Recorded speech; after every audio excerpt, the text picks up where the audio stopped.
Hello and welcome to Navajo County Connection. I'm Navajo County District 4 Supervisor Steve Williams. As fall approaches, our local festivals kick into high gear. And two of the biggest festivals in the area are the Navajo County Fair and the Fall Festival in Pinetop-Lakeside that provide 2 weeks worth of fun for the entire family. With us to discuss these two great events are Mike Sample, President of the Navajo County Fair Board, as well as Malaina Spillman and Crystal O'Donnell from the Pinetop-Lakeside Chamber of Commerce. Welcome. Well, thank you. And thanks for having us. Thank you for being with me today. So before we talk about these events, why don't you each just take a moment, introduce yourselves, talk about how long you've been in the area and with your organization. So Mike, let's start with you. Sure, I'm Mike Sample. I'm originally born and raised in Holbrook. My mom's family were the first settlers there at Horsehead Crossing, so we've been in the area quite a while. I've been involved with Navajo County Fair now. I'm in my 11th year, and I've been the president of the fair for about 5 years now. That's great. Thank you. No, I'm Crystal O'Donnell. I'm the executive director of the Pinetop-Lakeside Chamber.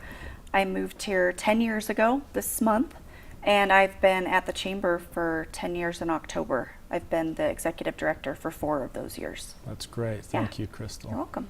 And I'm Malaina Spillman. I'm the events director at Pinetop-Lakeside Chamber. I grew up in Pinetop-Lakeside. My grandparents grew up here, so pretty much been here my whole life, and I've been at the chamber, it'll be 4 years in February, I believe it is. Yep. So That's wonderful. Well, we appreciate what each of you do. We're grateful that you're part of the community. So let's talk about these events. What makes the events that you're associated with so special? Mike? I think the fair is a tradition. We're in our 85th year. It started in Taylor, actually, in 1926, and in 1931 it was moved to Holbrook, which is the county seat. And over the years, generations have been involved in the fair, showing livestock, involved in the rodeo, and it's just a great event that the county has, and it's still one of the old-fashioned type of fairs. So I think it's very important for the community and for the county, and it brings people in from all over. We were talking earlier, we got Europeans scheduling their tours around our fair date, so wow. I think it's great. When is the fair this year? The fair starts September 14th through the 18th. That's great. Wonderful. I got to tell you real quick, I have some pumpkins and zucchini I'm going to enter. Great. Yeah. My son is very excited about them. We'll take it. Great. Tell us about the Fall Festival. So it's a heritage event. We're on the 41st. 41st, that's what I Yep. thought. 41st year. This year we're actually moving it. It's always been either at Blue Ridge School or Mountain Meadows. We're going to the orchard at Charlie Clark's this year. Oh, great. So we're really excited Yeah. about that. It's a great venue, so we have all of our vendors are very excited about it too. And it's one of the only art shows, I believe, that it's a juried show and you have to have handmade items. You can't just buy stuff from China or wherever and bring it and sell it. So Oh, wow. it makes it unique. What kind of items do people bring to sell?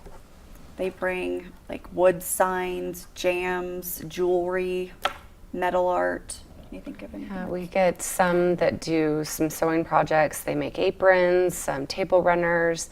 We've also had crocheting and knitting.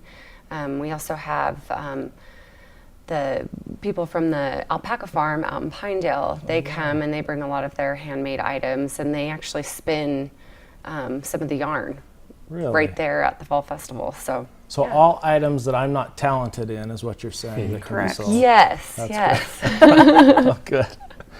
Well, let's see. Tell us, are there any events that are new this year, different from last year? We do. We have a couple new events. We still have our Demolition Derby, which is on Thursday night, and then Friday, Saturday night, we have our the GCPRA rodeo, which is one of the best rodeos in the state, actually.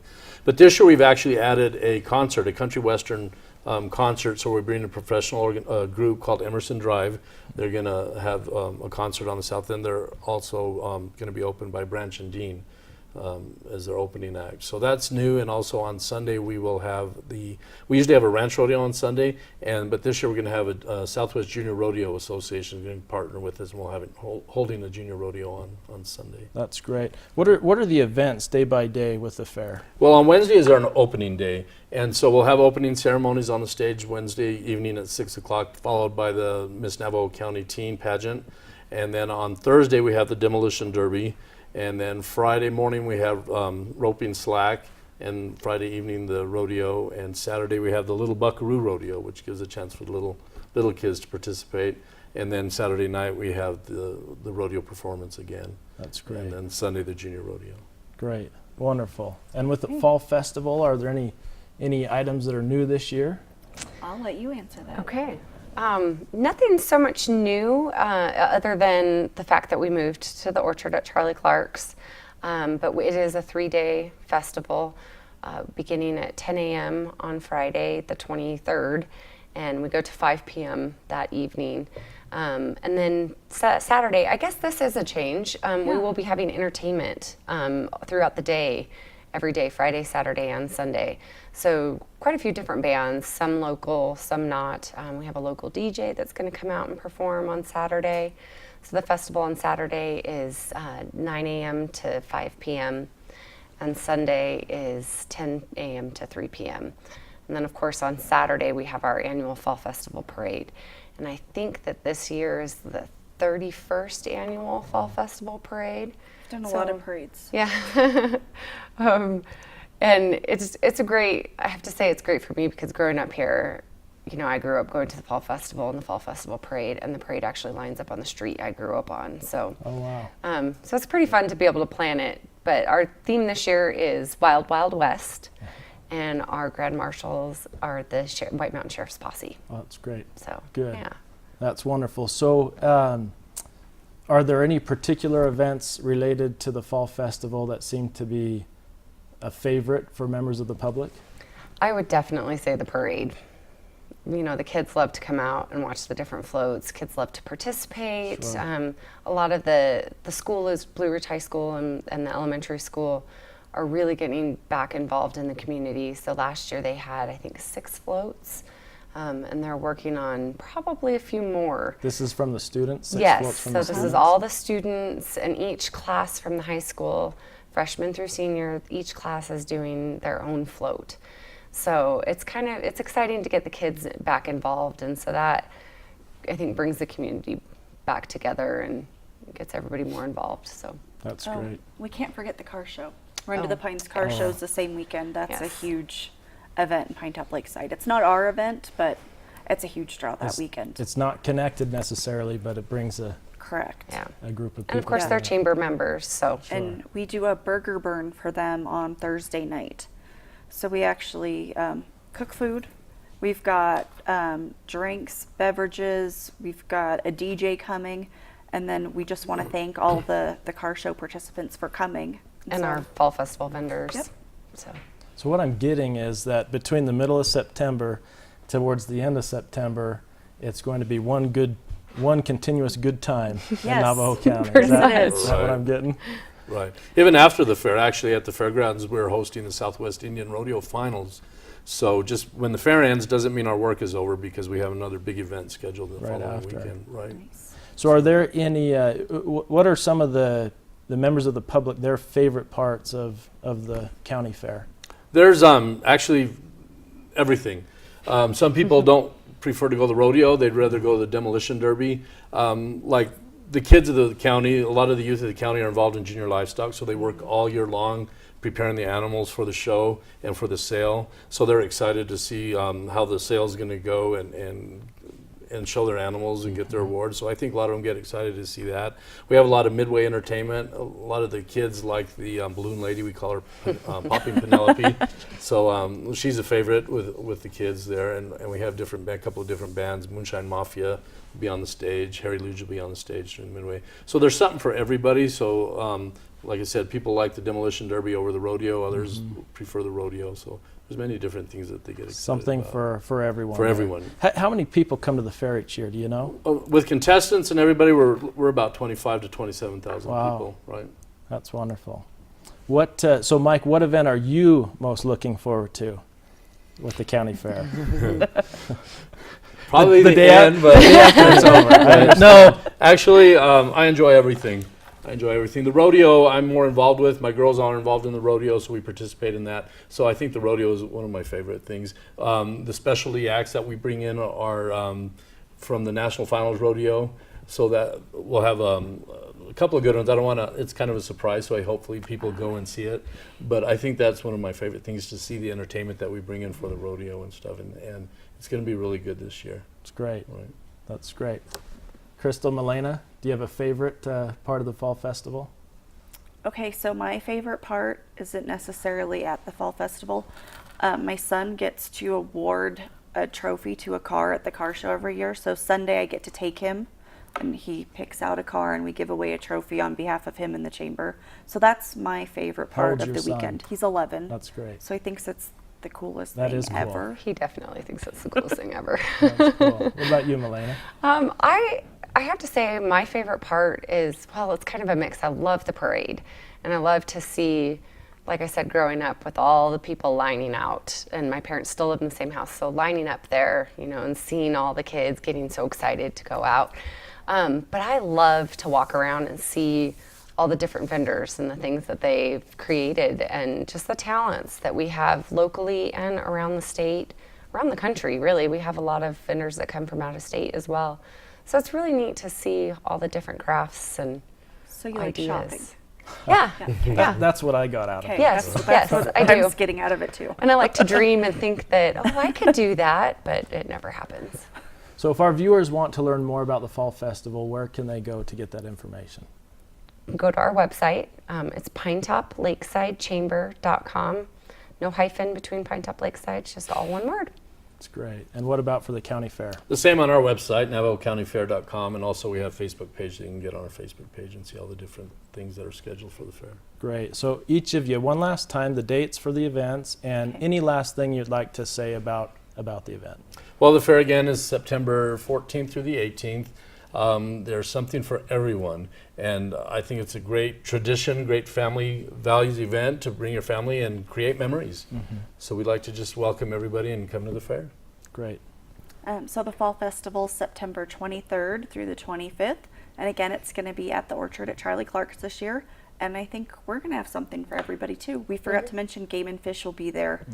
They'll have some kids' activities as well. So bring some animals, and Great. it'll be a good time. Great. Well, one of the other things I'm excited about is the variety of the different food vendors that we have at the fair. One of them this year that we're getting is actually selling alligator meat, shark meat, frog legs. So we're getting a variety. So we're kind of anxious to taste that and see how that is. But there's also several other different types of food booths and commercial vendors that we're having at the fair. And this year we're actually offering a package deal for our the rodeo and concert event. So for Saturday night, if you want to go to the rodeo, it's usually it's $5 entry to get into the fair, $8 to get into the rodeo, and $25 for the concert. But we're offering a pre-sale ticket deal of $30, so they get you into all three events. So that's a big savings for you. So if you're able to go to that and get your ticket early, It's great. you bet. Thank you. Thank you. Well, Mike and Crystal, Malaina, thank you so much for being here. Thank you for all of the efforts that you and your team put into these events. I know they're two of the biggest events in our county, and I know that they're favorites of the people that live here too. So thank you for what you do. thank Thank you. Thank you. you. Thank you for having us. When we come back, we'll be speaking with Navajo County Sheriff Auxiliary Volunteer George Corsi regarding the role the auxiliary force plays in the community and the benefit that they provide for the sheriff's office.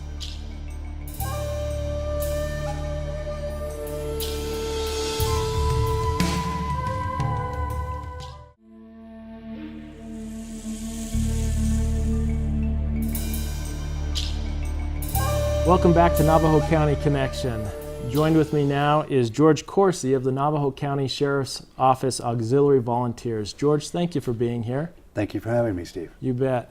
Before we talk about the Sheriff's Office Auxiliary Volunteers, why don't you just give us a little bit of your background, how long you've been in Navajo County, and how long you've been with the Auxiliary Volunteers?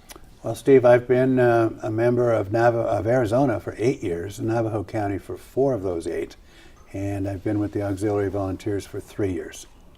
That's great. Tell us about, there may be some viewers that aren't familiar with the Sheriff's Office Auxiliary Volunteers. So would you talk a little bit about what that is and the services that you provide for the community? Certainly, we do random neighborhood patrols. We have a house watch program. We do roadblocks at community events. We visit schools. We do fingerprinting throughout the entire county. We have 6 units throughout the entire county, and we are here to serve the community and the sheriff's office. That's great. You say 6 units. Are they spread out throughout the county, and how many volunteers are there? We have currently 62 volunteers, and the 6 units are spread throughout Navajo County. In Pinetop-Lakeside, Sholo, that's 1 unit. Heber Overguard, Pinedale, Clay Springs, Snowflake, Taylor, and Holbrook. That's wonderful. Oh, I'm sorry, I forgot one, White Mountain Lakes. There you go. Well, that's wonderful. We're grateful for those 62 volunteers. It's a great thing. Are there any special programs or tasks that the auxiliary volunteers perform that's unique to a particular unit? It's actually unique to the SAV, and that's our House Watch program. We have a House Watch program throughout Navajo County where we currently serve approximately 362 homes, and the service entails walking around each home, checking doors and windows for security and no signs of tampering. In the winter, we check for broken water pipes, and every quarter we send the resident, the property owner, a report that shows them exactly when the inspections were done and what the results of that inspection were. So a resident, if they wanted their home to be on that list, how would they go about? They can actually access the Navajo County az.gov, and under departments go to the sheriff, and under sheriff on the lower left-hand side they would click on Sheriff's Auxiliary Volunteers, where at the bottom of that page there's an application that they can print out and send in, or fill it out online actually, or they can contact me direct. And how would they do that? How would they contact you directly? The best way is at gcorsi@msn.com and subject SAV info. That's great. What a wonderful service the SAV provides for homeowners here. Thank you. What are some of the biggest obstacles that the SAV faces? It would be recruitment and retention. Recruitment and retention, you know, the White Mountains in Navajo County specifically are a dream vacation and retirement location. And as such, that brings in part-time residents, many of whom we have the benefit of being SAV members. So we have the benefit of their service for a few short months out of the year, and then they leave for the winter. So it's a good service and good membership for these people and as us as well. And we struggle with recruitment because of the part-timers, but also most of us are retired. And at some point in time, we would really like to say we're retired and mean it. So if someone was interested in maybe being an auxiliary volunteer, what are some traits you're looking for, and how might they go about doing that? The traits we look for initially are 18 years and older, clean driving record, good character, good judgment, able to pass a background check, and able to attend a 6-week modified academy sponsored by the sheriff. And additional information would be the same, navajocounty.az.gov, or contact me. And so an auxiliary volunteer wouldn't necessarily have to have law enforcement background? No, actually we only have a few who have law enforcement backgrounds, and the majority of us come from all walks of life with all kinds of talents that they bring to the table, which makes the SAV a proud organization that it is. And you may have some auxiliary volunteers that are able to contribute a good amount of time each month, and my guess is you have some that have limited time. Is there a certain amount of time they need to be able to commit if they're going to be a volunteer? That's a very good question, Steve. We have a requirement of a minimum of 8 hours per month, average over 3 months. There are exceptions to that because there are some folks, actually, as you know, who have some limitations. And they serve very well within the SAV. So we make exceptions on certain cases and make it available to those people who have limitations to somehow fulfill that requirement, whether it's an office position or sitting at a door for security, whatever we can do to accommodate. You'll work with people's skill sets and time to make it work for them, is Absolutely, that right? yes indeed. That's wonderful. So if there's more information that people would like to get about the auxiliary volunteers, where would they go? They would go to Navajo County, az.gov. The best thing to do really is to contact me, and we would provide them instantly the information that they're looking for via U.S. mail or email. Great. What's the best thing about being an SAV? The gratitude of giving back. That's what most of us are striving for. We've had, good careers and great life and good opportunities in our communities, and we would like to give back as much as we possibly can, and that is in fact the reward. Well, George, I've known you for the last year and a half that I've been on the Board of Supervisors, and that answer you gave is a good example of what I've seen in you and the others that volunteer throughout in this organization. Would you pass on a big thank you from the Board of Supervisors to them? They do a wonderful service. Absolutely, I'd be happy to do that. Anything else you'd like the viewers to know about the SAV before we wrap up? Well, from a community standpoint, Steve, we would like everybody to know that we drive fully marked sheriff's vehicles. And we do random patrols throughout the neighborhoods, work very closely with the deputies for information on neighborhoods that may need some extra patrols, and we do in fact provide those. Driving fully marked vehicles gives the residents in the community an extra sense of security that the sheriff has their back and they have exposure to the sheriff's office. And that is expressed in appreciation over and over again to us. I'm sure. And as you go out in the community, are you typically with a partner? That depends on the situation. Routinely during daylight hours, if they're available, yes. Anytime after dark, we have to be paired. That's great. George, where's the SAV at right now with your recruitment efforts? Well, Steve, we just completed a recruitment program here in Pinetop-Lakeside and Show Low, wherein we have 15 new applicants, and we are putting on actually the sheriff is putting on an academy in October. So now is a great time to sign up. So if people are interested in the October training event, they can apply. They still have time to apply. That is absolutely correct. Okay. Well, I see you all over the place at all the big events. So thank you so much for what you do. I appreciate you coming down and being with us today. Thank you, Steve, for having me. And thank you all for joining us on Navajo County Connection. We'll see you next time.